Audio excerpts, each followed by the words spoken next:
Good evening, everyone. Welcome. This is hot seat number 2. We're looking at the grizzly salmon oil assignment. And for those of you on live, obviously you can ask questions when we review any of these, not just your own. Just like last time, we're going to review them quicker than a typical full review, simply because, we have a lot to get through, and I want to cover the big, a couple of the big things to improve, a couple of the big things to sustain with every single one of these letters, so everybody gets something out of it. So if you do have questions or if you have specific stuff, please pipe up at any time and let me know. Right now, I'm seeing, got 3 attendees. We've got Anthony, Brian, and Richard here. Welcome, everyone. And we're going to try and get through everyone's. We've got, let's see, 9 to get through, I believe. And so each one should take about, 10 minutes or so. Maybe an hour and a half on here, if not quicker, depending on what we're doing. So thank you for joining me live. I appreciate it. And we're just going to go ahead and dive in. Richard, thank you for being here. I know it's late. And same with Giles. Maybe Giles will hop on here in a second. But we're going to go over yours first, Richard, so you can get out of here and get to bed. First off, can you guys hear me? And in a moment, I will share my screen. But first things first, I want to make sure I don't lose the question box, which I just independently pulled out. There's that. All right, cool. So now let me know if you can see my screen. You should be seeing Richard's letter. Richard sees it. All right. Cool. Okay, guys, so let's dive right in here. Attention-caring dog owner, much loved, healthy family dogs everywhere are becoming tired, sluggish, and sick. Read every word of this letter to make sure this doesn't happen to your dog. Okay, so right off the bat, there's a couple things that I would want to change about this, Richard. The first thing is, I'm going to pull out, I'm going to see the pen. Let me know if this marks up the screen. Did you see that? Like I can mark up the screen and you guys see it right on stuff. Excellent. Okay, so with this right here, and I'm using a touchpad, so forgive me for the terribleness. Attention-caring dog owner. Is that a egoic title? I heard this term recently, and I like using it better than, personal identity or anything like that. But is that an egoic title that your target market would immediately respond to and identify with? At first glance, maybe, but when you really think about it, do they think about themselves as a caring dog owner, or do they think about themselves as a dog lover, or as a obsessed with their dog, or a dog mom or a dog dad, or something to that effect?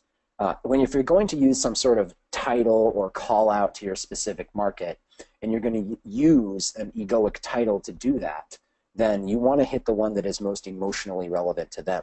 So if it's going to be dog lover, if it's going to be obsessed with their dog, or dog mom, or dog dad, or dog family, or fur babies, something to that effect. There are these terms that people identify with that are more emotionally connected to their identity than something like caring dog owner. And so I see the part of this headline, I can see what you're trying or what you're doing here, and there are ways to improve it, because I agree with the general premise, but maybe not the execution. So first things first, if you're going to use some sort of call out to your marketplace, especially in this pre-head, which is a lot of copywriters do, especially even in modern mediums like social media or Twitter or YouTube or anything like that, there's always that very, very beginning that's supposed to capture attention, the attention of your target market. In that case, if you're going to use an egoic phrase or an egoic title, then use something that's emotionally connected to them. Next, we're going to move on. Much loved, healthy family dogs everywhere are becoming sick, tired, and sluggish. Or tired, obviously, just dyslexia here. I think the title itself is a little hard to read out loud, and this is the thing that you're trying to motivate them with. I'm assuming you're motivating the caring dog owner with potential for their dog becoming sick. The problem is, due to the market sophistication of this marketplace, sickness might not be specific enough to warrant their attention, simply because it's not something that is immediately dangerous to their dog for whatever reason.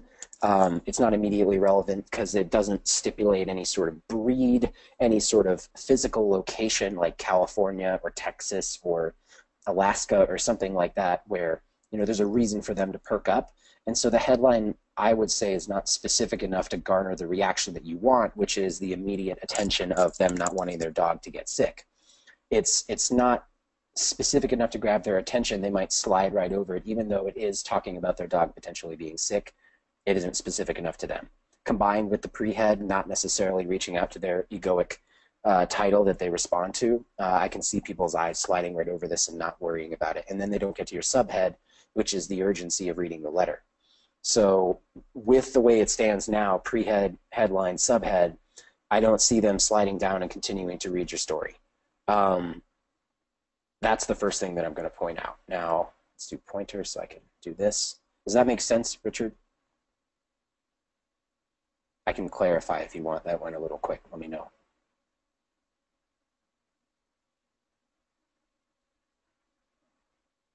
Okay. So Richard asks, what would I write? What would I have written for the head? If we're going to use the same vein that you were going for, which is calling out to attention for an egoic phrase of the target market, and then getting them to continue reading your story based on the fear that their dog might become sick, then I would do it in a couple of ways. I would say, attention all dog parents, or attention all dog lovers is another one, but dog parents is kind of a more modern phrase. A lot of people respond to that. So attention all dog parents. Healthy dogs are, if you wanted to go really, really scary, you can do healthy dogs are dropping dead from seemingly nothing, or healthy dogs are dying because they are falling victim to this hidden threat, or something like that. It reads better if they're subvocalizing, and it immediately makes it relevant for them, because if they have a healthy pet, or if they have a pet that isn't actively on some sort of medication, like they're recovering from something, then they see that, and they're obsessed with their animal. So you would say, attention dog lovers or attention dog parents. Healthy dogs everywhere, healthy dogs in the United States are dropping dead or getting, deathly ill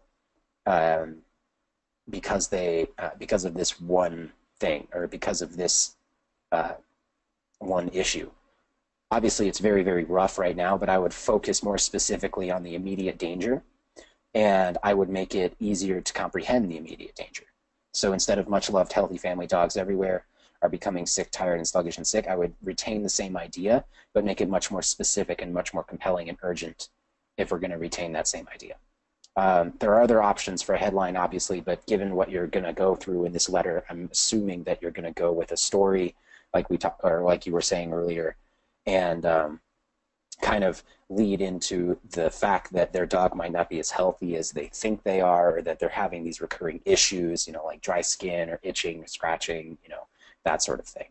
So that's what I'm assuming. Does that make sense? Yeah, cool. All right, dear fellow caring dog owner, again, a more egoic, like a more specific egoic title, like dear all dog parents, or dear dog parent, or dog mom, or dog dad. You may be able to get away with saying dog mom, simply because the marketplace for dogs and people who love their dogs is primarily female, especially when you get up into the older age brackets. But if you want to hedge your bets and take both genders, just say dog parent, or dear fellow fur baby owner, or something like that. Miley was sick, not 4 weeks to live sick, not the kind of sick where you know what's wrong and what you're dealing with, more like doggy depression, more like a pervasive tiredness, and it was only getting worse. Walking the kid over the top drawer, anticipating the usual frenzied combination of barking, jumping, and panting. knew her lead was kept. She knew exactly what the opening of that drawer meant. Walkies. At the same time, she was barking, jumping, less excited than usual. I thought nothing of it. That she seemed different to you. Okay. So we're telling a story about Miley and how Miley went from energetic and normal to not. And the issue was that she eventually just became completely listless. Interesting. Okay. So let's see.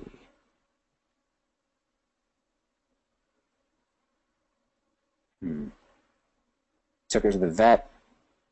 Nothing seriously wrong. Very expensive. Okay, this is an interesting thing here. I'm going to be looking for additional references to another potential solution. And the reason that we're doing that is because with this market sophistication and this market level of awareness, we're dealing with a buyer who is very aware of a bunch of other options, a bunch of other solutions, and potentially has tried other solutions. So if they're going to be dealing with that, then they're going to relate to those other solutions that probably come up. And so this would be essentially the same line of argument for a human being who has attempted to treat some sort of chronic illness in themselves but been unsuccessful through conventional medical means or through other types of supplementation or exercise or anything like that.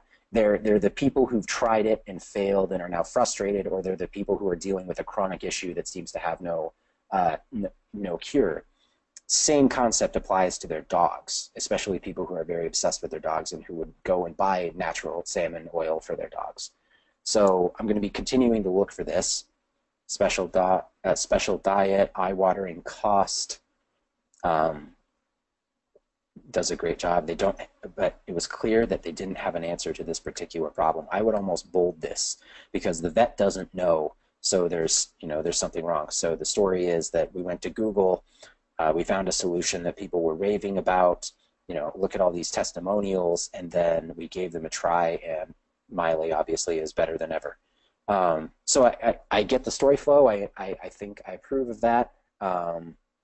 I like that you did a little extra here, 2461. And then you start explaining the benefits of it only after going through the emotional story of Miley. So I like the flow of that. I like the concept behind it. I think if you're going to make certain claims, like every bottle of Grizzly is guaranteed to be pure and untainted, I would explain what those things mean, especially if anyone who's going into the supplement industry wants to write for health, wants to write for fitness, supplementation, anything like that. You're dealing with a sophisticated audience, which means that any claims that you make about your product need to be backed up, and not only for the reasons for the prospect and actually getting them to buy your product, but also legal reasons, because if you say something that is untrue, you can be held liable for that, or your company can be held liable for that. So if you make something like this, guaranteed to be pure and untainted, I would specify what pure is. Untainted, I would specify what untainted means. Basically prove all of the statements that sound like they need to be proven. 5-star reviews. My dog is healthy, she doesn't need this. Sudden decline.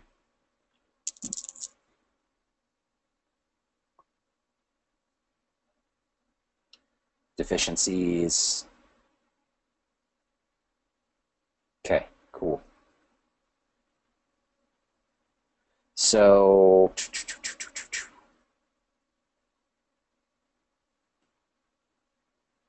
and did you ever bring up why, other than the reviews,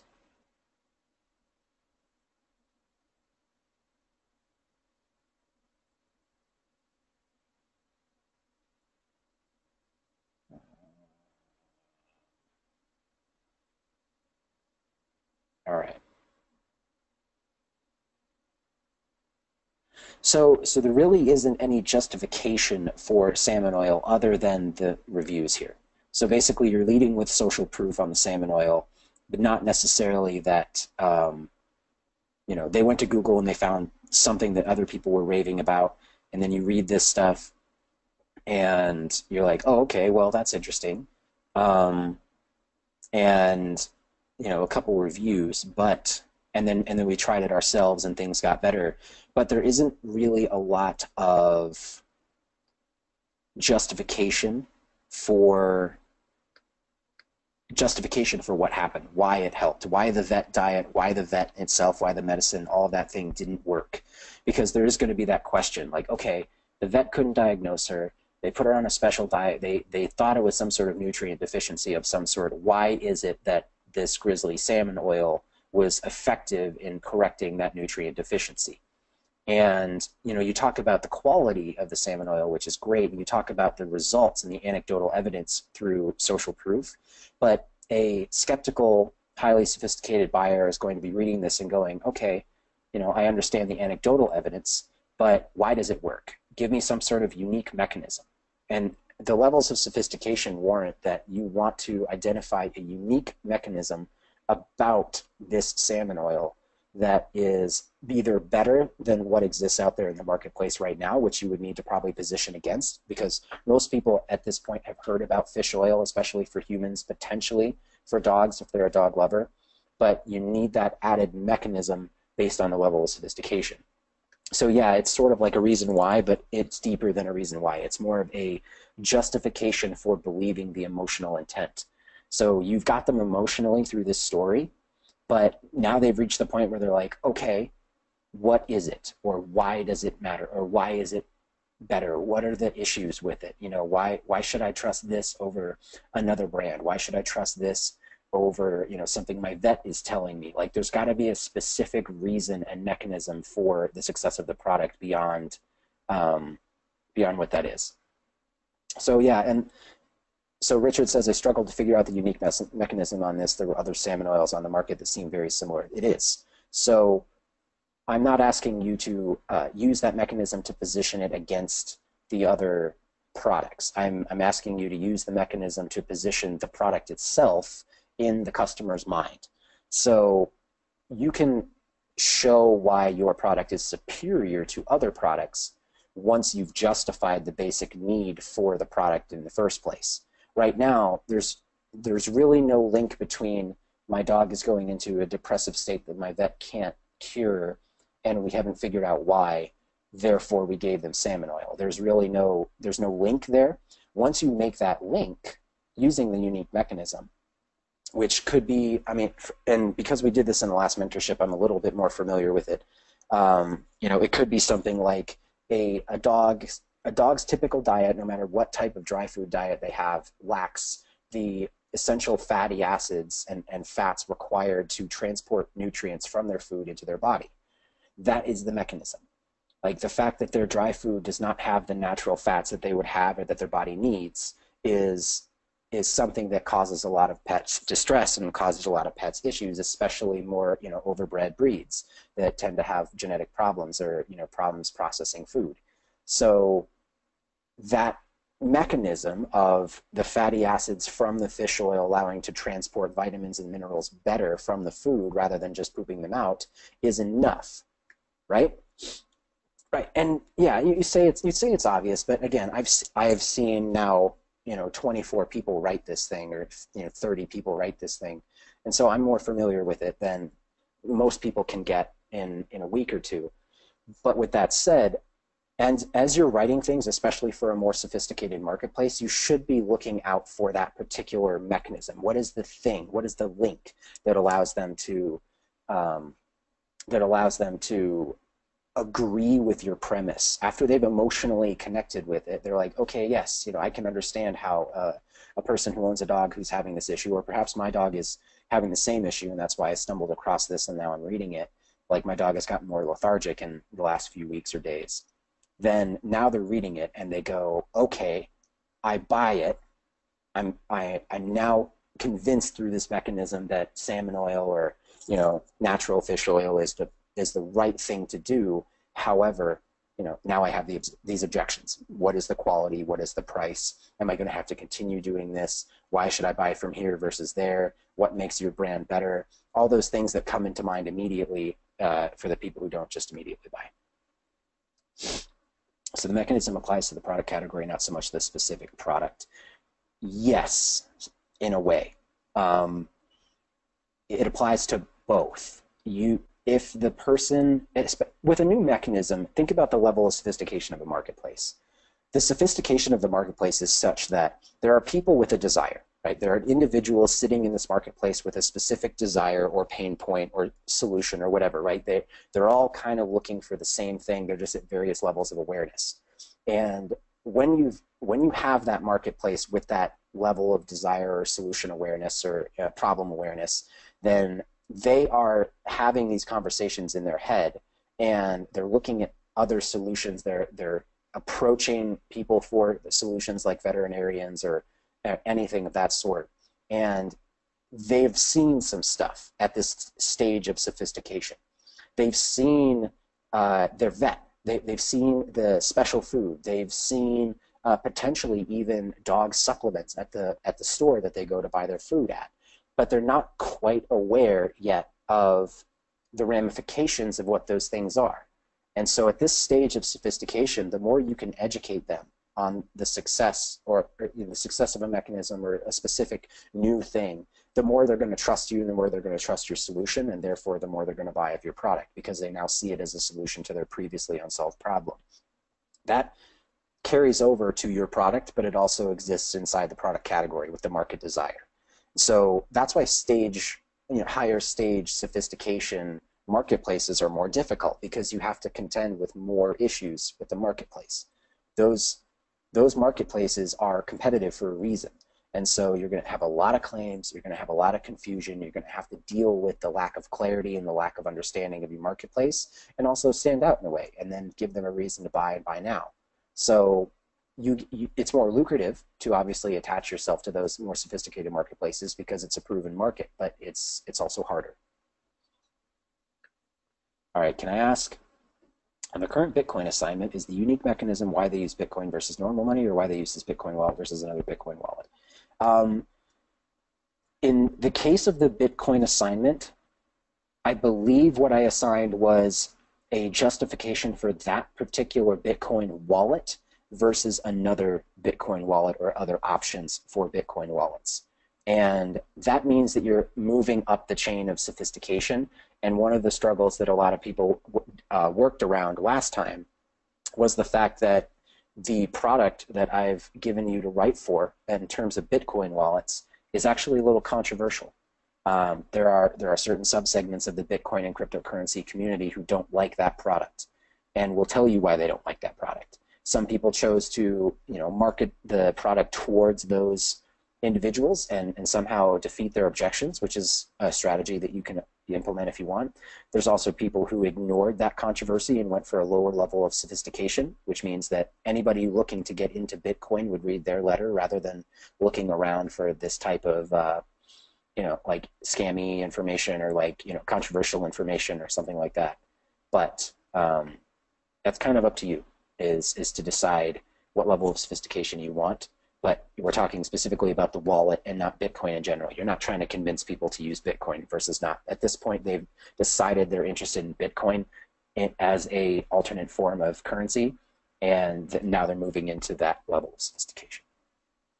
All right, we spent a little longer on that. I'm not going to go super deep in here, but Richard, I think I like the foundation and I like the flow, where you captured their attention, you told a story that was emotional, you took them down into the pain, you told them about a solution, you gave them anecdotal evidence of that solution, and then you presented your product as the best choice for that solution. I like the foundations, but I think that if we were going to put this out into the world, it would have to go through a couple scrubs in order to really hit the main points that you wanted to. So I love the idea, but we need to work on the work on the flow of it. Cool, cool. All right, Richard, I'm going to close out of this real quick. Like that. All right, nobody look at that. It's classified. Not really. But seriously, though, nobody screenshot that. Anyway, Giles, you're up next. So I'm going to mark off. We got Richard. And is Giles on live with us right now? I I can't tell. Giles, there you are, man. How's it going? Okay.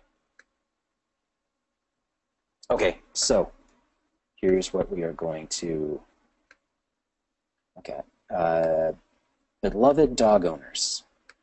Protect your dog from joint pain. Give them the healthiest coat even Lassie would be proud of in just a few seconds a day. Okay. Same thing with Richard. I kind of see what you were going for. You're going with a much more specific headline that speaks to their desire, either they're solution aware or they're problem aware. But I don't think you committed to a specific level of awareness and sophistication with your headline. Also, beloved dog owners doesn't make sense to me as a pre-head because it doesn't, I am not really sure if they're calling me beloved and that I'm a dog owner or that I love my dog belovedly or something like that. It's not very clear. And the headline itself, protect your dog from joint pain. Okay, that's a very specific headline. Give them the healthiest coat even Lassie would be proud of in just a few seconds a day. Very direct benefit headline for a highly sophisticated marketplace. So you run the risk of stating this direct benefit headline without enough justification for them to stop and pay attention. Because there are lots of things that protect your dog from joint pain. There are lots of things that give them healthy coats. And by saying in just a few seconds a day is interesting, but it doesn't give them a particular reason to move forward. So I would say that this is probably lower on the awareness and sophistication scale than I would be happy with for this marketplace. It might stop some people, but I think that most people will kind of gloss over it because it doesn't speak to the type of marketing that they're used to seeing. Or it kind of like sounds a little bit Me Too-ish and not compelling enough for them to reach out to. Let's see, dogs have long been considered man's best friend.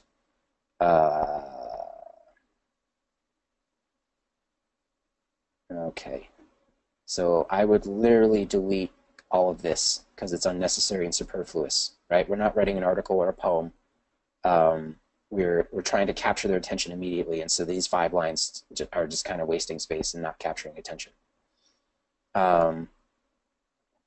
You could endear them to you very quickly, because I think this is what you're trying to do. You're trying to endear them to you and get them emotionally engaged with your letter. It doesn't work in its current form, but you could take something like one single sentence that says, our husky turns into, our husky is a bat out of hell when he sees a squirrel, or something like that. Our husky, Rocky, is a bat out of hell when he sees a squirrel. And so anyone who owns a high-energy dog will see that and commiserate and understand what you're talking about. And then the next sentence can be something like, but something happened and this is really, really rough because I'm going off the top of my head, but something happened to Rocky, and pretty soon he wouldn't have even got up if the squirrel was tap dancing on his nose, or something to that effect, right? Like, so the single sentence endearing people who have high energy dogs, but the second sentence being, then there's something really, really wrong and we had to fix it somehow. That's going to lead them in. I don't think as is it works.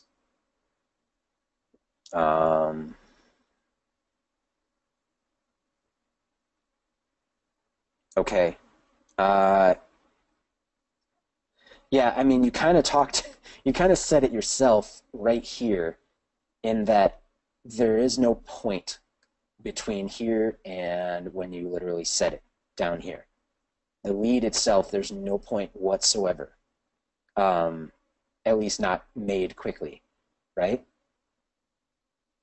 That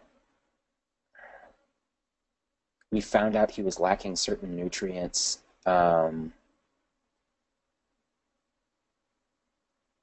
And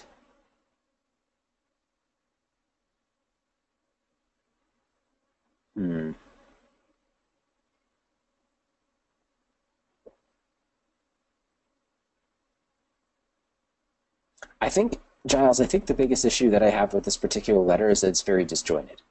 No pun intended with the joints thing, but it's disjointed. I don't see the flow. I don't see the concept. I don't see the idea. And I know that you're talking about the dog in terms of like terms of endearment, where you're trying to make people think that you're a dog owner who's, you know, who loves their dog and takes care of their dog. But I don't see a point to the letter. And, you know, by the time I'm down at the bottom of the second page, I still don't see a point to it. And I think that's a big, big problem.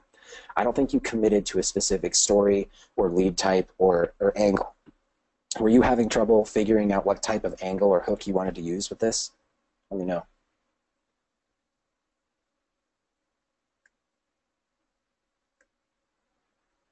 You can type in a response if you want to.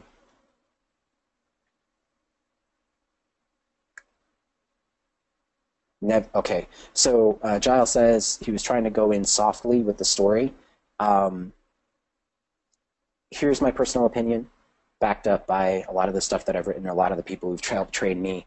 Never go quietly into anything in copy. Never. Identify the level of awareness, identify the level of sophistication of the marketplace, and use those two things to craft a attention-arresting, intriguing headline and lead that is going to capture their attention immediately. There should never be a reason that anyone ever writes this piece of sales copy that does not immediately get to the point that is relevant to their target market, depending on the market levels of awareness and sophistication. Because when you try to go slow, or when you try to go soft, they lose immediate attention. Remember, this is an advertisement. They're not watching this because they want to be entertained. They're not reading this because they want to be entertained necessarily. They're reading it because they can kind of sense that it's an advertisement, or they can sense that it's something they're immediately interested in, but their interest overrides their skepticism for the specific target market. That's how it is with all good sales copy.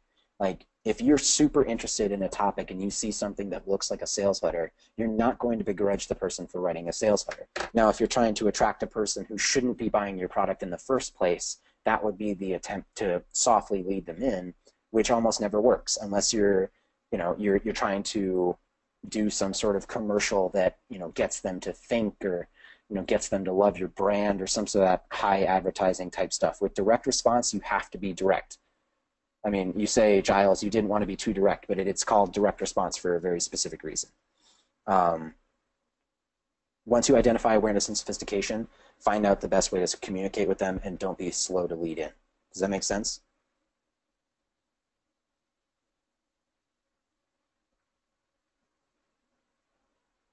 I mean, think about it from your perspective, right? Anyone who's listening to this right now, but Giles specifically, think about it from your perspective. If you are interested, if you are the target market, and you have a dog, you love your dog to death, your dog seems to be a little bit lethargic recently, or you notice that they're scratching themselves a lot, or you notice they're kind of going back and forth in terms of being healthy versus not healthy, and you're not really sure what's going on, and the vet doesn't know what's going on because they're like, oh, well, their blood levels are fine, there's nothing wrong with them, there's no sickness, like, we can run some more tests and take some x-rays, but, you know, that costs a lot of money, and you're like, well, gosh, I don't want to spend $600 on an x-ray to figure out he's fine. But then you read a letter and it's like, hey, is your dog acting like this? And you go, well, yes, absolutely, my dog is acting like that. And then that letter goes, well, if your dog is acting like that, then there's a big likelihood that this is happening to them. And you're like, oh, shit. And then you keep reading and you go. Or you read a letter and it's like, hey, our husky used to chase squirrels like crazy. You're like, oh, my husky used to do that. But then he started acting like this. And you're like, oh, wait, my dog's acting like that. And then all this bad stuff happened. You're like, oh, shit. But then we found this, okay, and then they're going to buy it. Does that make sense? The directness doesn't have to be hypey or salesy. It just has to be direct to the thing that that person cares about. Does that make sense? Yes? No? Okay, cool. Same thing applies to every single market, every single sales piece you ever write. So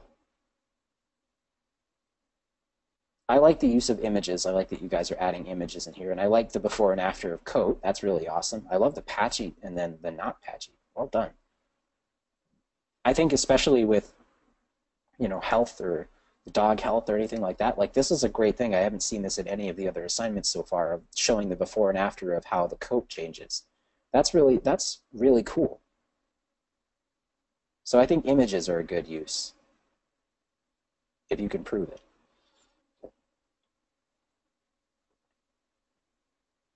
So, yep, and then we've got a lot of stuff. Some testimonials, 1 month, 100% money back guarantee. No shipping. Cool. Okay. All right. Does that help, Giles? I think that's all the feedback I have for this one.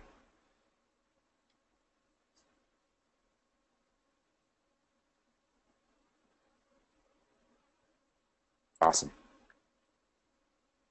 Keep up the images. People listening to the replay, people on here live. If the topic lends itself to images, I don't think Bitcoin does unless you're trying to prove some sort of like investment opportunity or charts or something like that. But I think images, before and afters, all that type of stuff should be heavily involved if you're going to do it, because a picture's worth 1,000 words and you guys only have to write 2,000 words. So if you can find a good picture like this, doesn't technically mean it's worth 1,000 words. So don't write me a 1,000-word sales letter and put a picture in there like a cheeky bastard, right? Just if you find something like this that proves your point, then use it. This is Rocky. Interesting. Okay.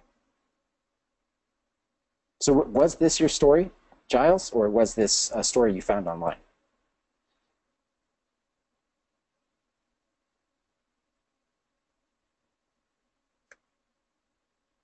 Oh. So you have a husky named Rocky, and that's what he looks like? No, you can't just use 2 pictures and send that to me, Brian. No, that does not work. Good try. Good try. All right, cool. Well, you have a very beautiful husky. A very beautiful dog. All right, so let's dive into the next one. No. Freaking satellite access request crap. Okay. Let's hop up this one. Anthony Hall. You on here live? I think you were. I saw your name. Anthony is on here. Excellent. Cool. Let's go over Anthony's right now. Anthony, you said this was you said it was a short? No. I think you wrote me an email about how you didn't. No? Okay. Looks fine to me. Did you say there was an issue with this one? You say you had a specific issue with it? Was it late or something? I don't remember.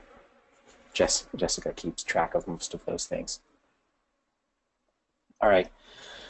Regardless, let's take it for what it is at face value. So here we go. The caveman secret to a healthier, happier, longer life for your dog. Okay, interesting. This is more of a story-based headline or like an intrigue-based headline, and I like it. I think it covers the right basis for a headline if that person isn't necessarily looking for an urgent solution to a problem, but if they're more at a higher level of awareness in terms of like level 3 or level 4, where they're problem aware or they're desire aware. Like this would probably be more of a level 4 awareness headline, where they're desire aware rather than problem aware.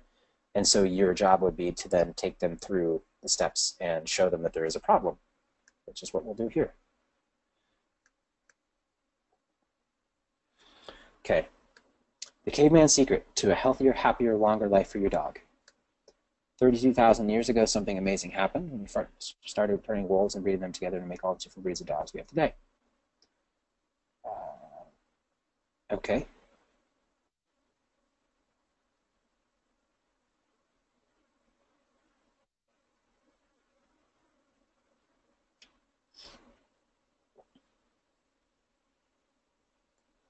I might put like a this in there because that was a hard sentence to read in the right way. What are you doing wrong that the caveman did right? Something to that effect, making it easier to read. Maybe this, emphasize caveman because you're smarter than a caveman. Also, I think every single one of these that I've read so far needs to be run through the Flesch-Kincaid score, because it sounds, I think you guys are writing at a pretty higher level of, higher reading level than like 4th grade or 5th grade. And, things like mutually beneficial relationship and longer sentences and big paragraphs and all that kind of stuff. So run it through Flush Kincaid. If you're coming out at like a 10 or a 12, then you definitely need to simplify your language a little bit or break up those sentences to make them easier to read. Right now, this lead is interesting. I don't necessarily know that I'm reading a sales message, which could be beneficial for a higher level of awareness, as in level 4, because they're not necessarily looking for a sales message quite yet. I don't think that you've made the connection that they're doing something wrong. I think that you haven't blamed, like this is you blaming them for something that they haven't actually already committed to being blamed for. So part wolf and neglecting this part of a dog's historical past, at least also, again, difficult to read. Read this out loud, okay, Anthony? Read this out loud, and if you can't read it out loud and make it sound conversational or easy to read, then you need to break things up or change how you're writing. So this is where you're sort of kind of blaming them for their dog's problems. Now, you can go 2 ways with a sales letter. You can either directly blame them for their dog's problems and then claim it's not their fault, though. Like, look, you're doing this, but it's okay because you didn't know any better. Or you can say, something is doing this to your dog, or this is not your fault at all, but you now need to take action against it. So an example of both of those things would be if you say, look, you are doing this to your dog. Like, if your dog has these symptoms, then your dog is under your complete control. And the problem is that, you know, the food that you're giving them and the environment that they're living in is neglecting their natural needs. And that's on you. But it's not your fault because you're obviously not a dog expert, you're not a veterinarian, and nobody ever tells you about these things. But here, let me show you some research, or let me show you some stuff that shows, you know, dogs don't get the required nutrients and have all these issues and blah, blah, blah. Like, that's more direct. Or you can go, the dog food industry has been lying to you for 75 years. Or like, the dog food industry has been secretly killing your dog for 75 years. And here's why. Every single brand of dry food that is ever out there lacks one of the most important ingredients to a dog's diet that they won't find anywhere else if they're only eating dry food. And that's going to be fatty acids or something like that. And because they lack those things, these bad things happen, they age faster, blah, blah, blah. It's not your fault, and it's the food company's fault, but now it's your job, and buy my shit. Those 2 angles can work, but you can't do both of them at once, and you also can't really go in the middle, which is what you're trying to do here. We're sort of blaming them versus not blaming them. Does that make sense, Anthony?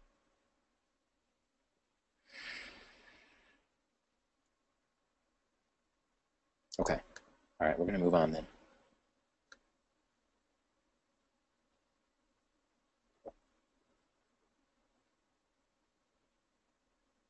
Again, maybe a little, this reads a little more like an article, but again, maybe for the level of awareness, it's justifiable, but I think this would have been a better headline, to be perfectly honest. Maybe just this right here.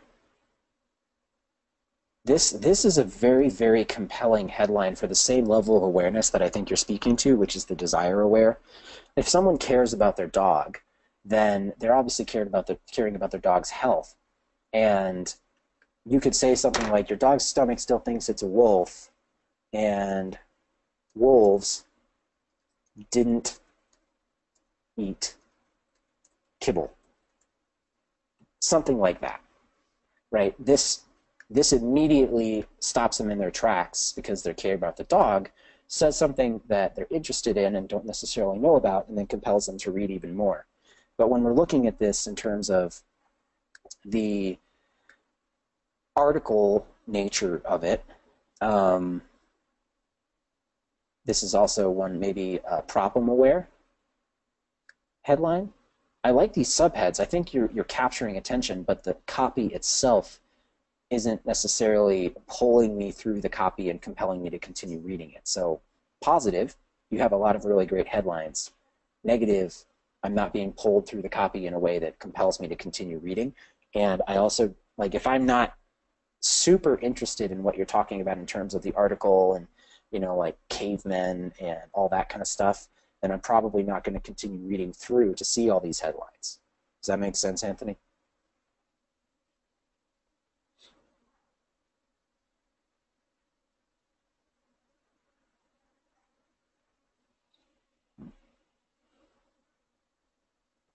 Okay.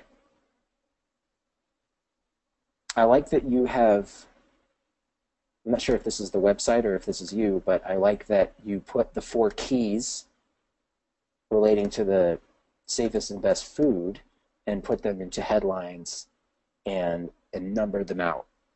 I think that's a smart solution. The right stuff, rigorous testing into the wild, because natural is a big thing for these people, obviously. Okay. Did you copy paste it or did you just model it? No unnatural, weird preservatives, quality.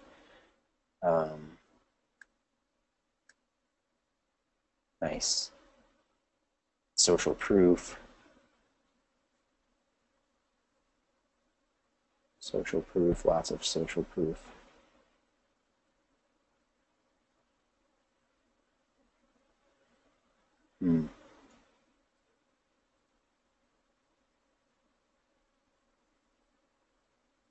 Social proof is good. I like that.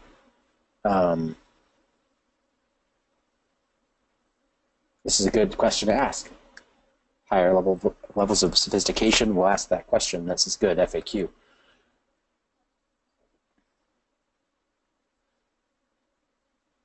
Okay, good.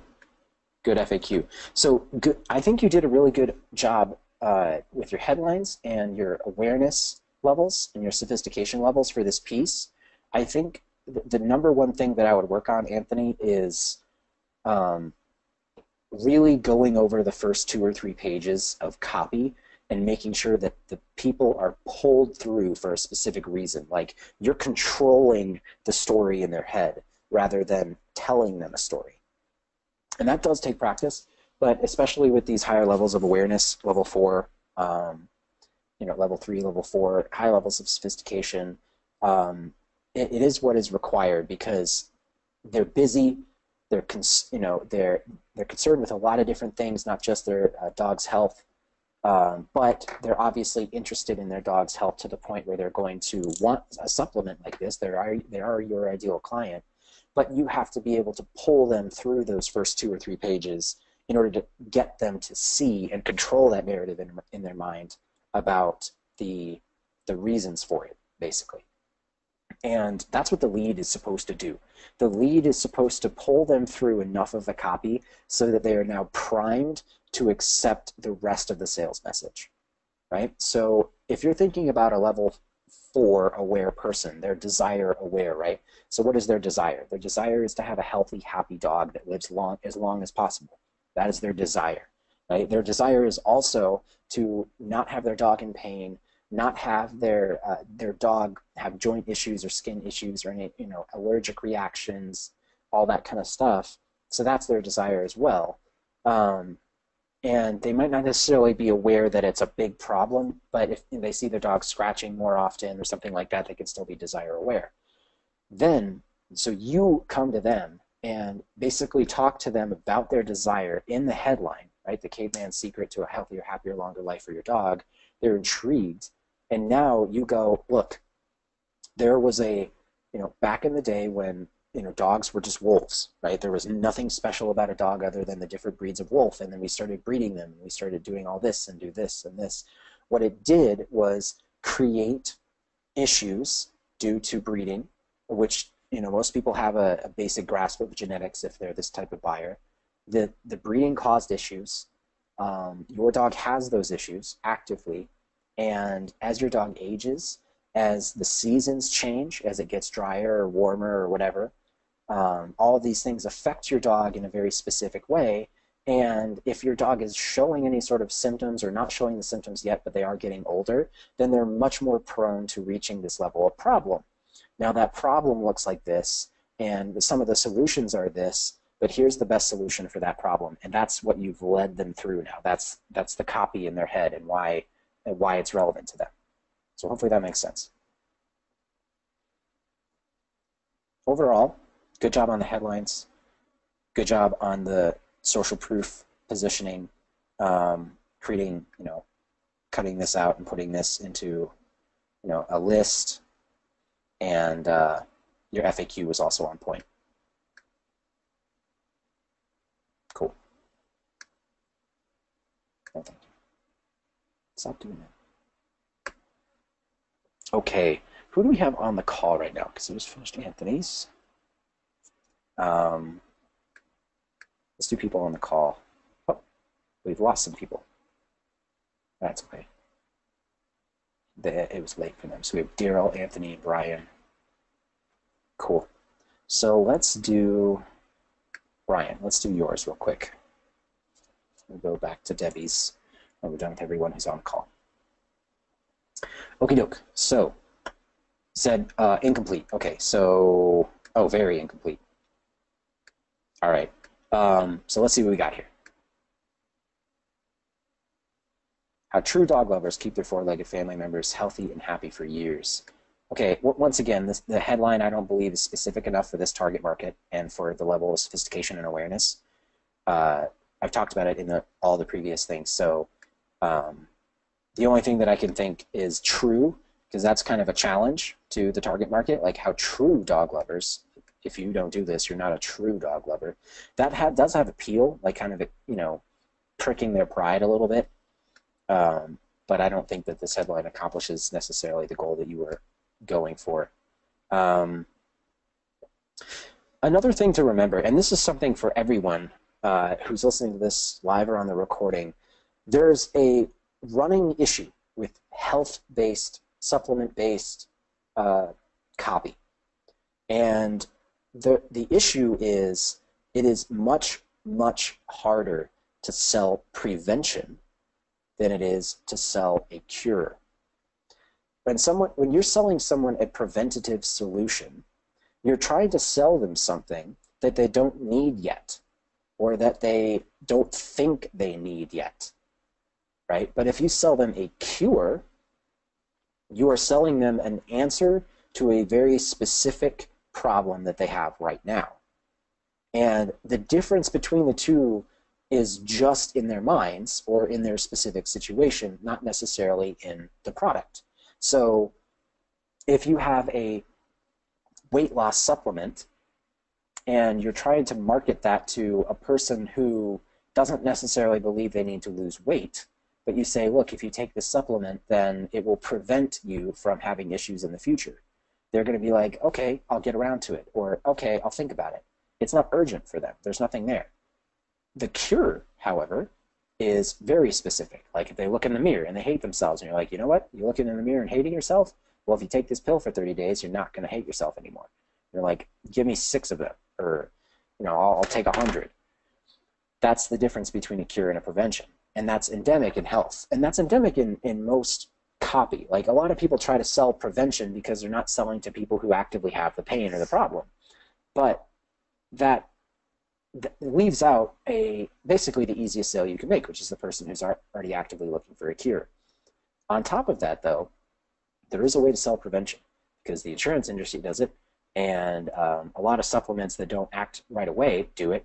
And the reason, there's a couple ways to do it. You either convince them that it's a cure to something that's currently happening to them, or you convince them that their lack of prevention is going to hurt someone that they like, or that they love. For instance, that's how life insurance sells its stuff. Like, life insurance is the ultimate prevention product. The prevention product itself is when you die, meaning you're dead and you can't use it, we will give your family money. It's the ultimate prevention product, as in the person will never, ever have a use for it in their entire life. However, people sell a lot of life insurance because the way they sell it is by saying, if you care about your family, you will get life insurance. If you don't care about your family, then you won't get life insurance. And people are like, well, I love my family, I'm getting life insurance. That's how you sell prevention. Or you can flip it and be a cure. So if you're selling like a CoQ10 type supplement where it's something heart related, and you say, look, if you take this CoQ10, your heart's going to be healthier and you're going to have a lower risk of heart disease. Like, cool, I'll get around to it. Or you look and say, look, if you're over 65 and you're not taking CoQ10, you will die 5 years younger. Full stop. That's what the science says. And they're like, oh shit. And then they have to go take CoQ10. That's the difference between prevention and cure. So when we're using headlines like this, I'll bring it back in. Right now, you're talking about future, talking about benefit, talking about all that kind of stuff. Essentially, you're talking about prevention. They keep their four-legged family members healthy and happy for years versus curing their pain, right? Preventing pain is keeping them happy and healthy. Curing pain is saying this will stop a specific thing that's happening to them, or this will cure or prevent something that's going to imminently happen to them that is going to be your fault if you don't do it. Does that make sense, Brian, and everybody else listening?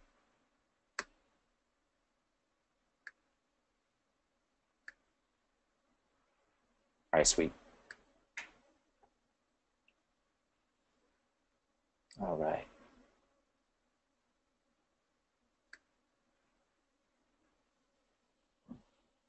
Okay, so basically your angle here is to immediately hit them over the head with fish oil is a good thing. But there's a, you're speaking to them that not all fish oil is the same. So this would be your headline, if that's your angle. I mean, it's not the sexiest headline ever, but if you say not all dog fish oil or not all canine fish oil supplements are the same, or not all fish oil supplements are the same, that is going to capture their attention more so than a, sort of vague prevention-based headline, given what you're writing about here. And, obviously you're talking about the benefits and the pros and the cons and good and bad and all that kind of stuff, which is very, very relevant to someone who is either already supplementing their dog with a particular brand, is thinking about supplementing their dog, has talked to their vet about supplementing their dog, or has talked to their friends about supplementing their dog. So your awareness level of this particular solution is at 1 or 2, levels 1 or 2. And but you're also in a highly sophisticated marketplace. So while the awareness might be lower in terms of the number, which means they're more aware of whatever their problem or solution is, then your sophistication is also much higher because this marketplace is crowded and they're already buying their products. So with that said, you want to lead with that understanding in their head if you're going for that level of awareness. Does that make sense?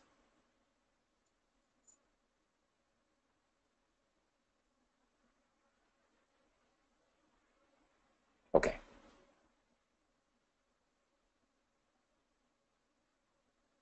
All right, double your order for free is interesting.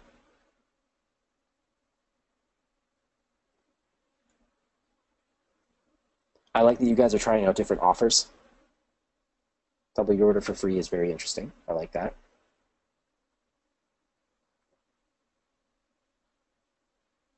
I'd be curious to see if the double your order for nothing would work after a free trial. So if someone said, here's your free trial for this supplement, it'd give you a week's worth, and then the next upsell page is, hey, thanks for trying out the free trial, but I wanted to give you a one-time special offer where you can get double for the price of 1 or 2 for 1 or something like that. That might work. Here, extract. Okay, those are the big things that I'll bring up about this, Brian, because there's not much else to talk about. Cool, cool. Keeps happening. Every single time I close something, I don't know why it does that. All right, Daryl. Daryl, which one of these is yours? Is it biweekly assignment 2 final? Is this yours?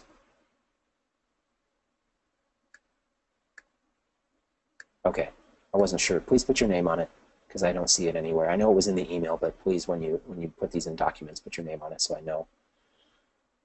I think it was the only one without a name, which is why I figured it out. Cool, thank you. Okay, order without risk, 10% off.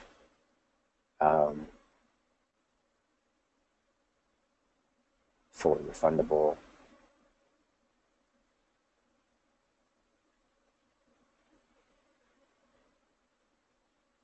Okay, cool. All right, we're going with a higher level aware, or more aware prospect. So level 1, level 2. Pump this all natural nutrition into your dog's favorite bowl at the start of each day. We'll be serving the most optimal nutrients needed. Again, another kind of a prevention headline.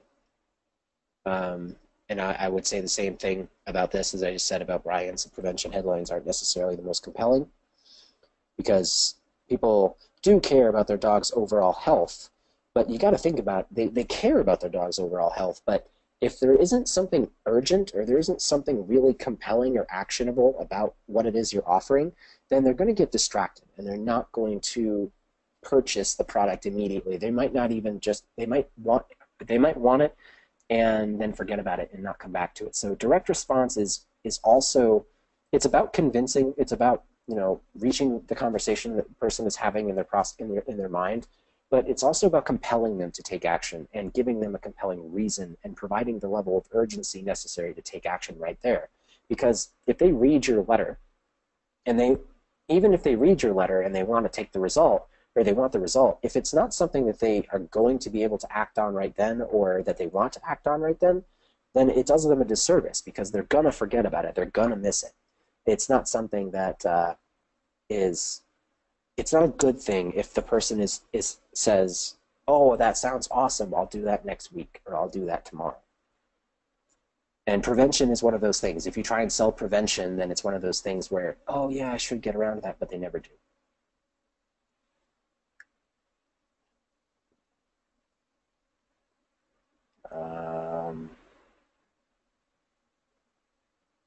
I think you're doing declarative stuff here. You wanted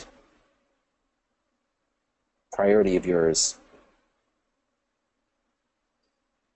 It's potentially true, but again, like we talked about in the last hot seat, when you make declarative statements, if you miss the mark on one of them, then you lose the person reading.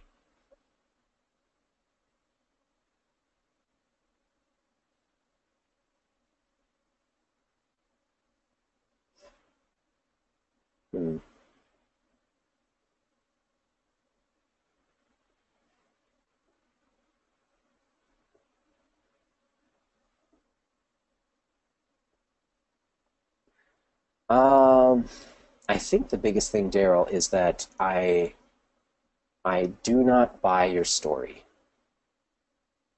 It's a story that is being told to the person about the person, and it may or may not be true.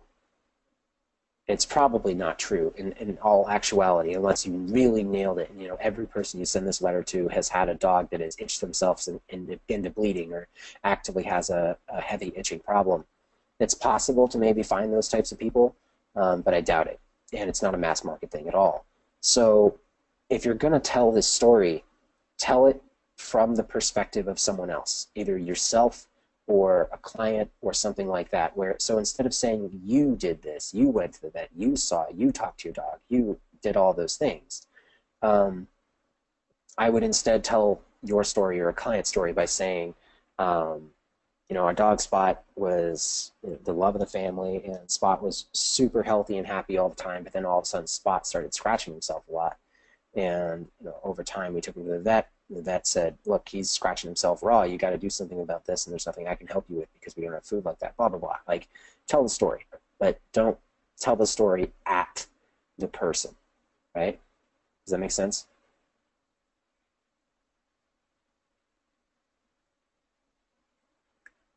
Okay. Again, prevention, subhead, not a big fan.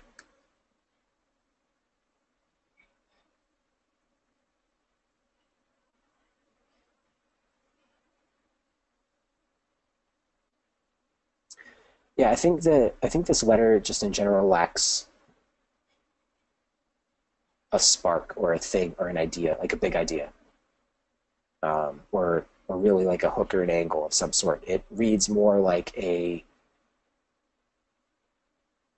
like once you get past the initial story, even like right here, it reads more like I guess an Amazon like an Amazon description or something to that effect. It doesn't really read like a compelling sales letter with a big idea and a hook.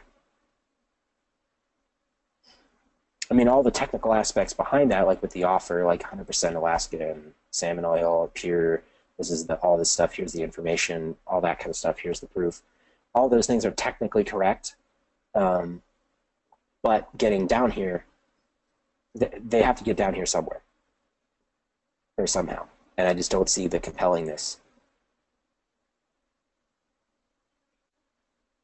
This might have been it. Like, if you had managed to convince the reader that their dog was in imminent danger, or that their dog was going to suffer because they aren't dealing with this thing, and the only way to deal with the thing is with fish oil, that might have compelled them. But I don't see a thread, a common thread here that links the whole piece together. It just feels kind of patchwork and no flow. So that's the biggest thing that I would say about this, Daryl, is especially for more sophisticated marketplaces, think long and hard about the thing that is going to compel and interest the person that you're about to write to, right?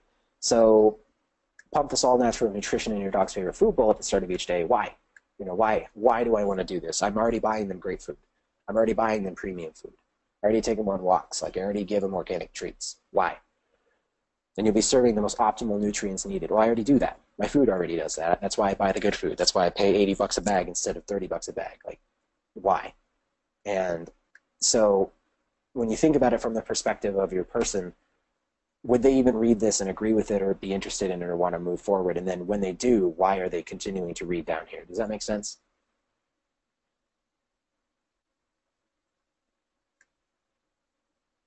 Okay. Do you have any questions on that?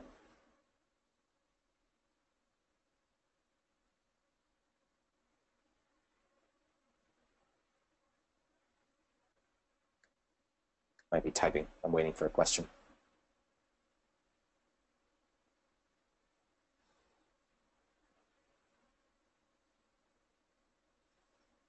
Hopefully you're typing. If you don't have a question, just let me know. Say no. Okay. What is confusing? I'll try and clarify. Let me know, Daryl. Daryl says he just needs to get his head wrapped around it. So what is confusing about the feedback?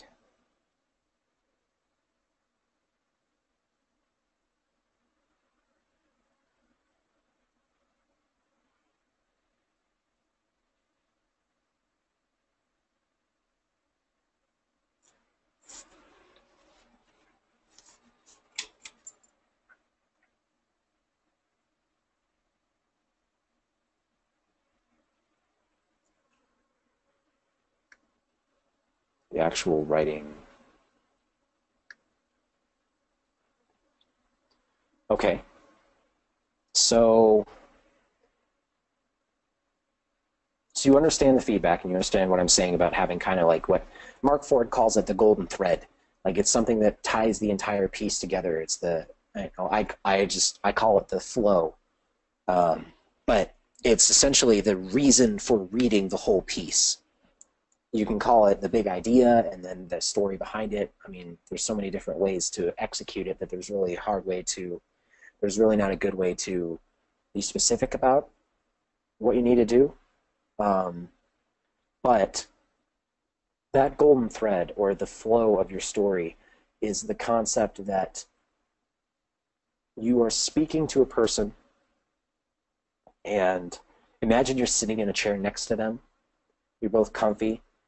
You are your client, or you're the person you're writing the copy for. You have your offer, and the person sitting next to you is your ideal client in that chair, and you're just having a conversation. And it's your job to have the conversation with that person in such a way that they are enraptured and they want to listen. And they don't want to just stand up and walk away or say, oh, I have to text, or oh, I have to look at my phone, or oh, I have to go talk to my friend, because they're engrossed in that conversation. Once you put yourself in that scenario and you start thinking about what are the things that I need to say to this ideal person, as the person I'm writing from, to convince them to buy or to put them in the mood to buy, that's going to put you in the right tone, because if I do that exercise with this letter, and I think about myself as the person selling this product, and I'm sitting next to my ideal prospect, which is probably a 60-year-old woman who has, 2 or 3 dogs and loves them to death, takes them everywhere, and will do anything for them, buy some premium food, gets them groomed, all that kind of stuff. And I'm looking at her, and I'm sitting here as the person selling the product, and the first thing out of my mouth is, pump this all-natural nutrition into your dog's favorite food bowl at the start of each day. It doesn't feel right, right? I mean, when you think about it and when you put yourself in the scenario, it doesn't feel right to say that to her staring at you. Now, you could say something to her in that chair, and you could say, look, you probably care about your dog's nutritional needs, right? And she says, yes. Or you say, hey, does your dog have issues with dry skin or itching and scratching or allergies of some sort? And she says, yes. Or you could say, I have an interesting story for you about a dog that I used to have that was so full of energy, but then something happened to them that made their energy just drain out, and the vets didn't even know what was happening. They'd be like, and then they would lean in, they'd listen because they care.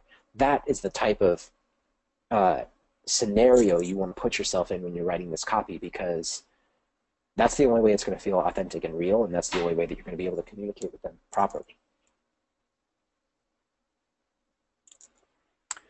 That make sense?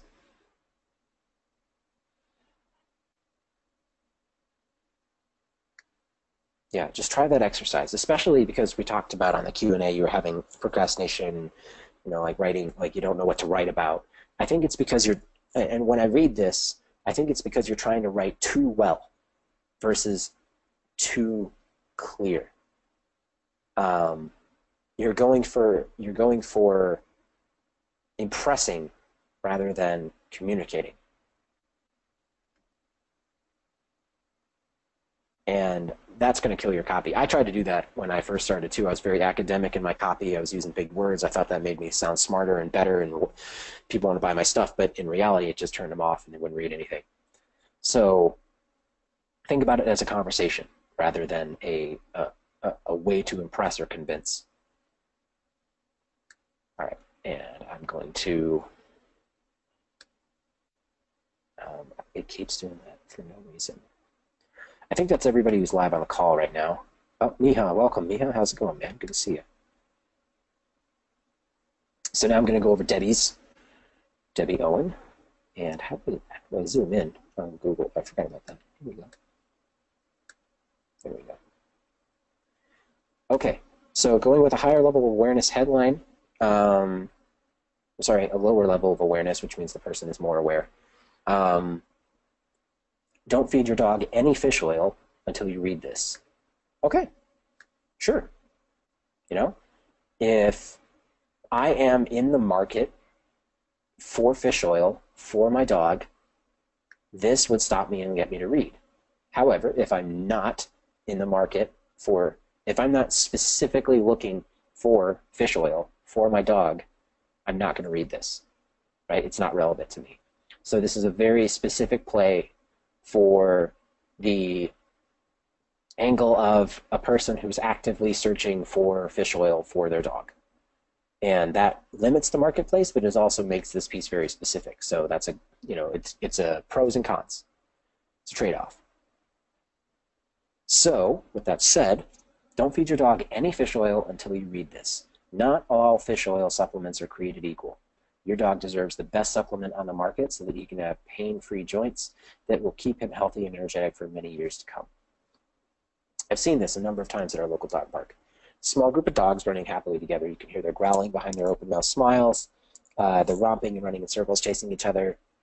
One of the dogs gives a high-pitched yelp. The other dogs ignore her and continue their roughhousing. The yelping dog slows down, can no longer keep up. Runs over to her, gives her a treat, decides it's time to leave for the day. All the fun is over. On the way out, I hear the mutter, okay, arthritis and painful joints. It makes me sad to hear this because I know it's so unnecessary. It's like the time I took my retriever, Harry, 2-day backpacking trip with my friend Jack and his back lab, Willie. Willie started limping.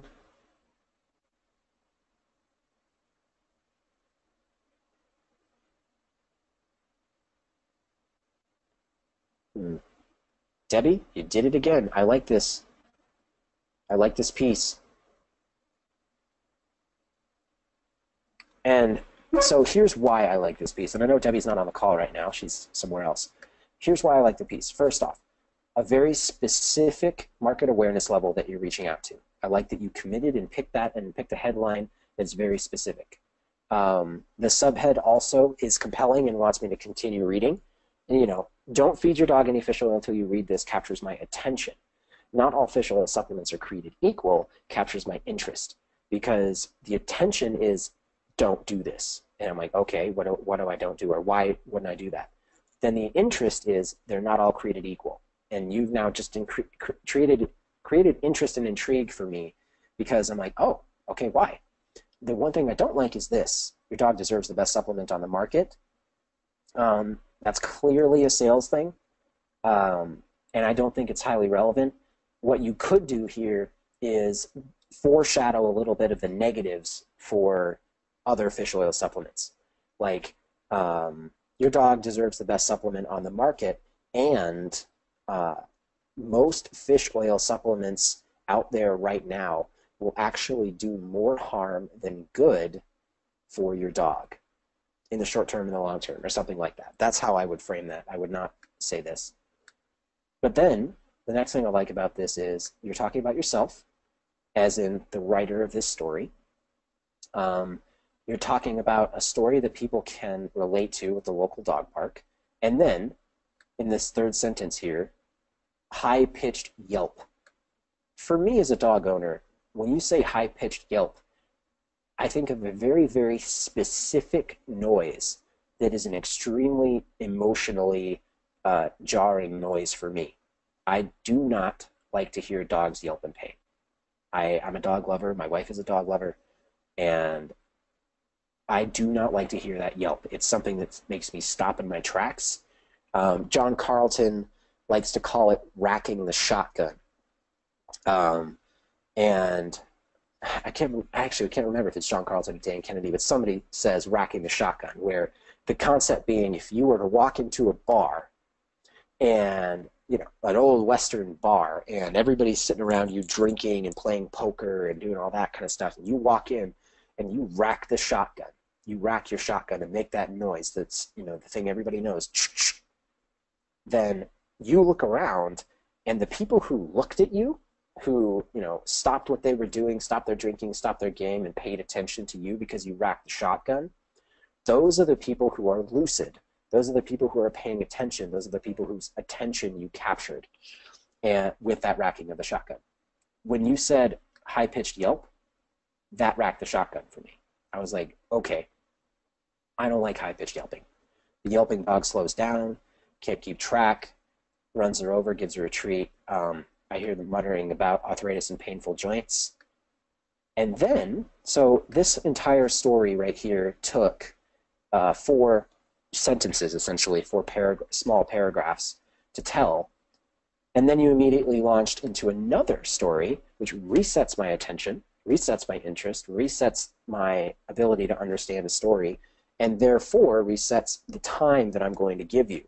If this story had taken you 2 pages to write, I would not follow along, but it took you 4 paragraphs, and I think that that is a good thing. Perry Marshall, that's who it is. Perry Marshall racked the shotgun. I think Perry learned it from someone, though. I don't think Perry made it up.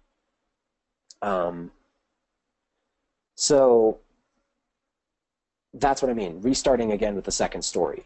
And the second story was, you know, your personal experience or your friend's experience with Willie. And then down here, no more limping, pain-filled dogs. And then you introduce yourself as James Wilson. You start talking about, you know, and then you are very, very upfront about owning the supplement. You know, that kind of thing. We're committed to all that kind of stuff. And then you start to explain your story a little bit. And I think this is consistent with don't feed your dog any fish oil, that level of awareness, right? Especially in a highly sophisticated marketplace, you're capturing their attention, because if they're looking for fish oil, then they're already looking at a bunch of solutions. They have that higher level of sophistication, but their level of awareness is also high in terms of they're more aware. And then you come down here and you're just very upfront about it, which is you own a supplement company, and here's why. So let's see here. You talk about omega-3 a little bit, a lot of it, which is important. Okay, I think the science on omega-3 is way too long. 2 or 3 paragraphs would be necessary to explain it, because you don't have to explain all the details. You just have to explain the reasons for the details. So like omega-3 fatty acids can't be made. They have to be found in the diet. And right now, dog diets don't typically include them, but they're still necessary for high nutrition, which means that if you care about your dog's optimum health, you should supplement with them. However, and then you go down here and say, not just any supplement will work, right? And if you want to explain why they're valuable, like is it, you need these because it's going to, eliminate allergies, inflammatory skin conditions, all that kind of stuff, you can say that, but just don't make 2 pages of it.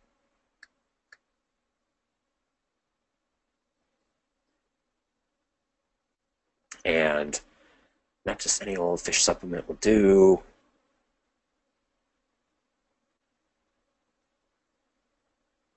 Not all supplements are created equal. Let's see, Brian says, could be wrong, but wasn't the awareness at level 4 for this assignment? I'm not sure. I have to go back and look. It might be the sophistication was at level 4. I'm not sure. I'd have to go back and look. Or both. I'm not sure. I'm just remarking in the specificity of it, right? She's obviously speaking to a highly sophisticated marketplace with a more aware target market. And I think that the narrative here is consistent with what she was going for. Although if it was wrong for the assignment, we'll have to figure that out. Not sure. All right, not all supplements are created equal. Talk about ratios. Okay, ratios are important. Not just any old fish. 40% farm salmon.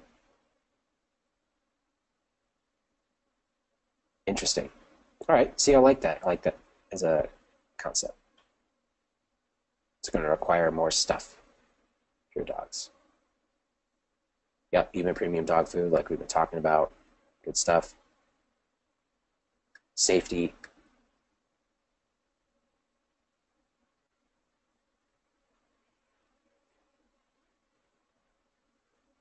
Yep.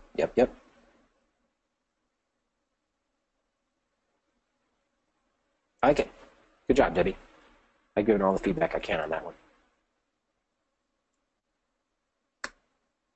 If somebody wants to check on the, this one's going to kick me over again. Check on the assignment. Let me know if the awareness was at level 4, or if it was sophistication, or if it was at both. I'll be fine with that. It's in the email. Okay, this is, whose is this? Whose is this? I don't think it's anybody on the call. Interesting. Okay. So Daryl says level 3 sophistication, level 4 awareness, which means, Debbie, when you wrote this assignment, it was technically off. Level 4 awareness is a person who is desire aware. That desire is going to be for a healthier dog and to have them not be in pain, not for a person who is specifically targeting, not for what you did where you're specifically targeting a person already looking for fish oil. But did people get a good good review of the letter? Like, was that valuable for people to kind of see the difference? Let me know.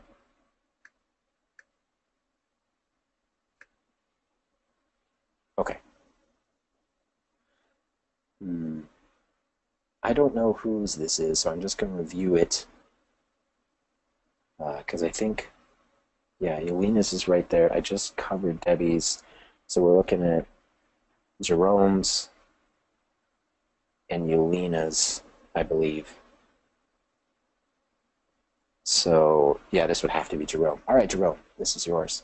Or Jeremy. You still haven't told me how I pronounce that. All right. They didn't believe this would be life-changing for their dog until they tried this. I see what you're going for with the headline. but I'm not convinced that it's compelling enough. It uses the format that it has come to be known as clickbait, because you have to click to figure out what is going on with the headline rather than the headline being descriptive enough to tell you what's going on by itself. But they didn't believe this will be a life changer for their dog until they tried this. Is not quite at the level of specificity that would make me interested. Now, saying something like,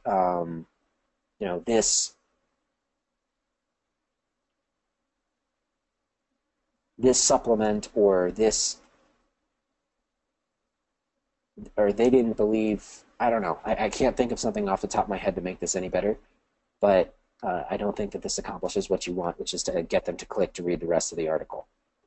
If this was a click thing or an ad rather than a headline, I don't necessarily like clickbait headlines on the top of sales letters because they're unnecessary. A headline can be descriptive or specific to the level of awareness or sophistication, or both. They're not necessarily meant to be like this. So Clara and Mitch had a 10-year-old husky named Klaus. They rescued him from a puppy mill who was a year old. Okay.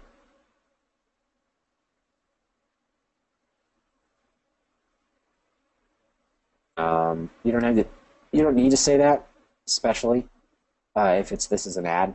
You don't have to attribute Klaus and happier days would work.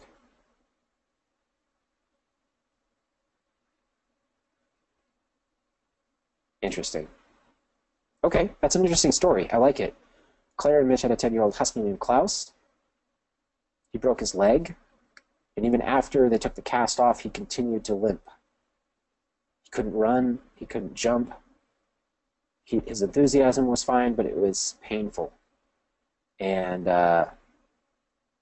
his appetite dwindled. They tried everything until they found this.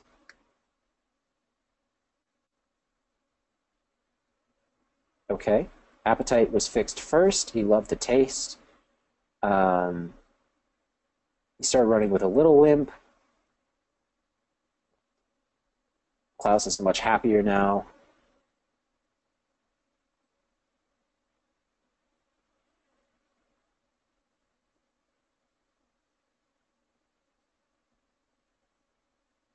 Nice, okay.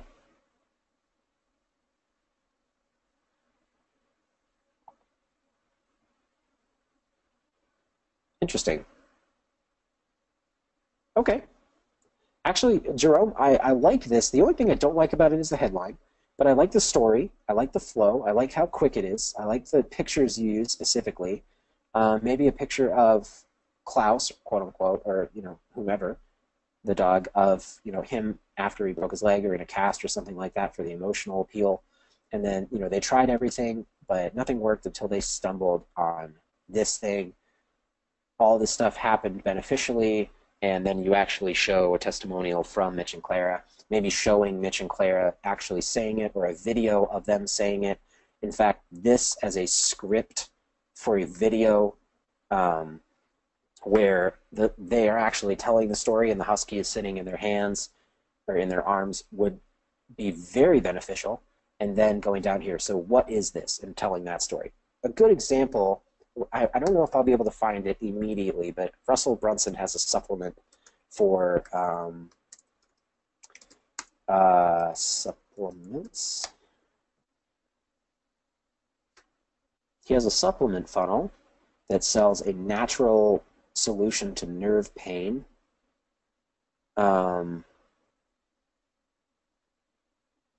And I'm going to see if I can... So, but I can, on the end of that's the action for it. Now he's more. That's keto. Okay, so he's got a natural supplement for nerve pain, but one of the things that he does at the top of that page is have a couple testimonials that are video testimonials. They may or may not be actors, I'm not sure, but that is a good way to start something, especially in a marketplace that is highly sophisticated. So I like this. I like the concept behind this. I think it really needs to get worked on in terms of flow and formatting and understanding like what type of medium you're going to use. So if you're writing a sales letter, I would not use it in this format, that type of thing. But for the most part, the concept is good. Throwing in a bunch of testimonials. Obviously, this is too short. It doesn't meet the required number of words, but the concept is there. And I think you could have spent more time explaining more about the company and the specificity of it, because this is a highly sophisticated market. And the more sophisticated, the more you have to justify them buying this stuff. No, it's not. It's not wild. I don't know. Unless this is a different product. It's not krill oil. It's salmon oil. I don't know if you went after a different product. Anyway, decent job. Good job, Jerome. Last one, Yulina. And then Charlotte, if you're watching this on the replay, I will just look at your research offline and specifically talk to you about that, because we don't need to go over the research on here, and everybody's waiting for the call. By the way, thank you everyone for being here for an hour and a half. This is the last one, so if you have any questions on anything you've learned, please write them in the question box and we can talk about it. Otherwise, I'm going to review this real quick and then we'll be done for the night. So, how to give your dog a long and happy life he deserves by protecting his health with the most complete source of essential omega-3 fatty acid. Okay, first things first. Because we're dealing with a level 4 awareness, where they are desire aware, like I talked about previously with Daryl's and with Brian's and everybody and other people's letter, a prevention-based headline that doesn't have a really specific focus is not going to pull as well as a cure-based headline or as a specific desire, right? Because they're desire aware, they're not problem aware. You have to hit them with their desire, but you still have to be specific enough that it makes them interested to read. That's the struggle with a level 4 awareness. Level 4 is this weird ephemeral area where they don't have a problem yet, which means they're not internally motivated to go do something about it, but they do have the motivation inside them if you activate it. And so a headline for a level 4 awareness audience would be focused on activating their desire and crystallizing their desire, and then showing them that there are problems that they need to solve. So activating and crystallizing their desire, this is not necessarily a crystallized desire. Long, healthy, happy life, protecting his health, all that kind of stuff. And also talking about the product in the headline might not be the best idea for a level 4 awareness headline. Especially considering that it's the sophistication level of 3, which means that the marketplace is sophisticated and they need a new mechanism. So if we're looking at a level 4 with a stage 3, then we're trying to activate and crystallize a desire. At the same time, we are introducing a new mechanism of some sort. So headlines that can work, and again, this is just off the top of my head, really rough. Headlines that can work is if you want your dog to never experience joint pain in their life, then you must look at this brand new, or at this scientific new formula, or at this scientifically proven new product, or this new discovery coming out of Alaska, or this new something, or this different something, or this weird something, or this, something like that. And that's the compellingness of it. So the desire is there. If you want your dog to never experience joint pain, or if you want your dog to have a shiny coat, or if you want your dog to get rid of their allergies, or if you want your dog to blah, blah, blah, blah, blah, the desire, the crystallized desire, then focusing on the new mechanism, that would be the best way to attack a level 4 awareness with a stage 3 marketplace. All right, enough on that.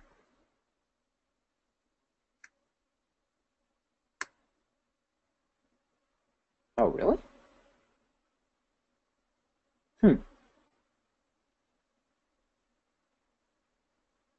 So my natural reaction to when you wrote this sentence, Yelena, is, oh, really? That's my natural reaction. If you can prove this, I'm extremely interested now. Like, can you prove to me scientifically or with a ton of anecdotal evidence or something like that? Can you prove that this is true? Because you're effectively saying that you can double a dog's lifespan.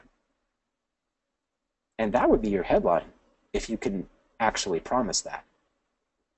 For a dog lover, you tell them that you can double their dog's lifespan while keeping them healthy the entire time. I'm going to sit up and perk up and listen. If you can prove it, that's the key there. So if you say it in your headline, like, this new discovery will double your dog's lifespan, that's still level 4 awareness, right? That's desire. I want to double my dog's life. That's awesome. But, I need the proof. I need the legitimate backing. I need the anecdotal stories. I need all the things that will convince me that what your promise in the headline is actually going to fulfill. But if you can do that, then this is extremely compelling, especially to a level 4 audience, but also to a sophistication level 3, because the sophistication level 3, you're introducing a new mechanism. If that new mechanism is you can double my dog's lifespan with this thing, that's huge, right? That's a new sales mechanism that gets me to perk up. So if you can prove it, this is probably the best offer that I've ever heard in terms of a dog supplement.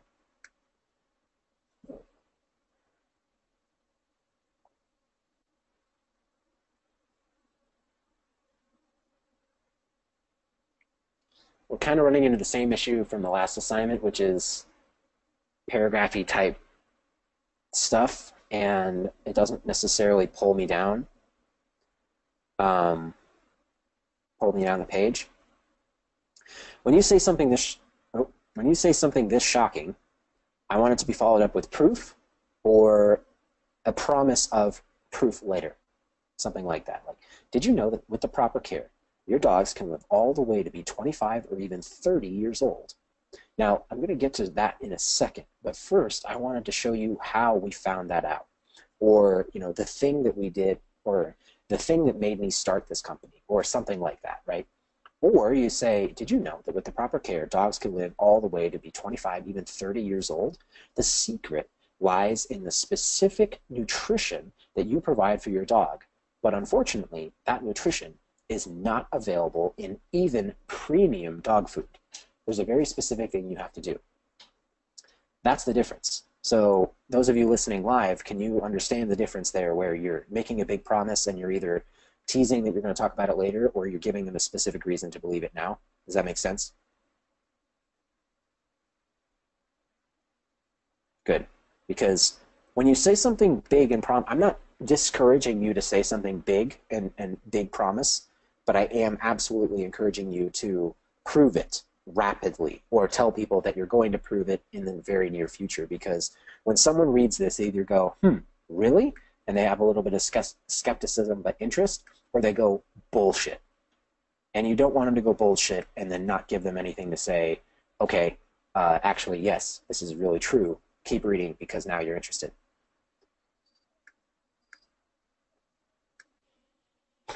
Sorry, the dog's actually whining at the corner, at the door. Don't worry, I'll be done soon. It's okay. Let's see.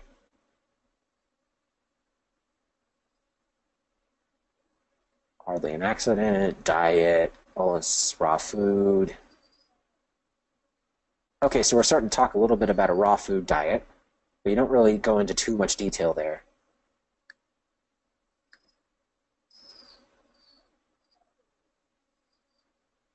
One sec, guys.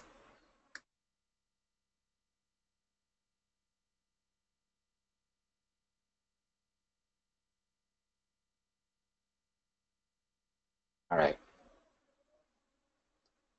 So a little bit in here. So yeah, the oldest documented dog in the world ate a raw food diet, carefully balanced, perfect proportions. Okay. Yelena, I like the concept behind this. I like the promise that you can make, not with this particular headline, but with this. And I like the justification. I like the story you put behind it. What I don't like about it is the headline for the first part. I don't think it adequately conveys what you're trying to talk about in the piece. I think you buried the lead, honestly. Like, if you can actually prove or talk about the potential for a dog doubling their lifespan, then you need to talk about that, because that's the most compelling thing about this piece.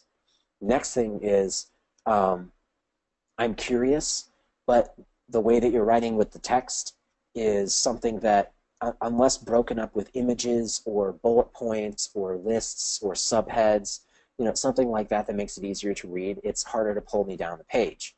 And a lot of it is a little bit superfluous. I would run this through Flesh Kincaid and try and bring it down to a lower level of reading level, because right now you're, the word choice you use, the size of the paragraphs, everything like that is a much higher reading level than what I would like for this.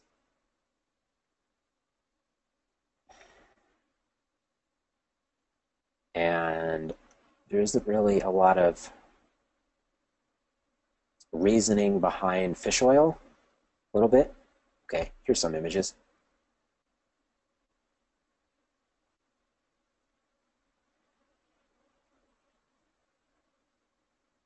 Okay. Okay.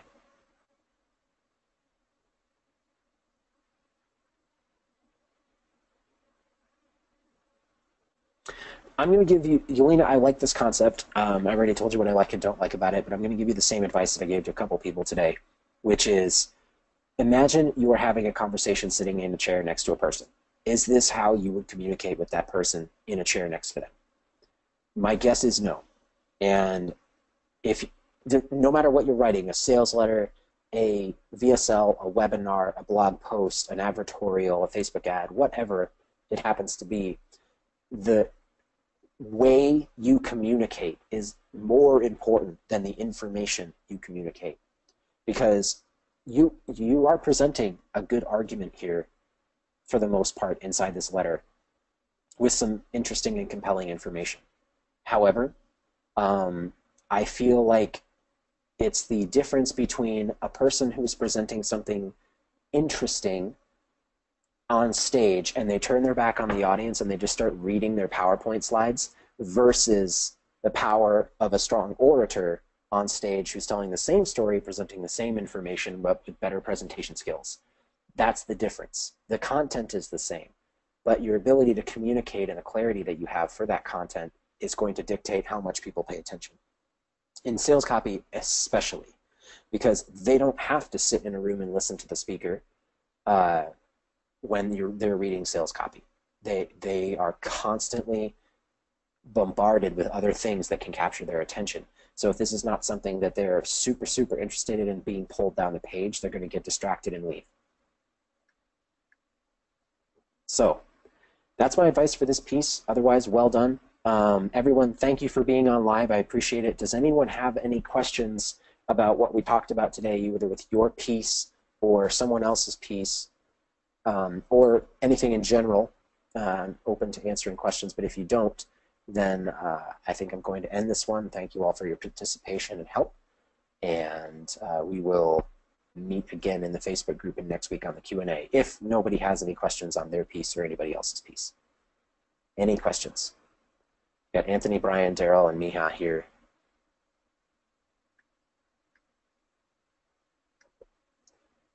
All right. I got no questions from everyone but Daryl. Cool, cool. All right.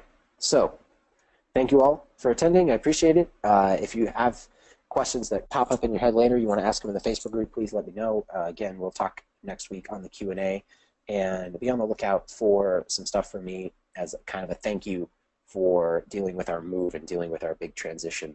And I promise that you will be rewarded. So thank you very much. Have a good one, everyone, and have a great night.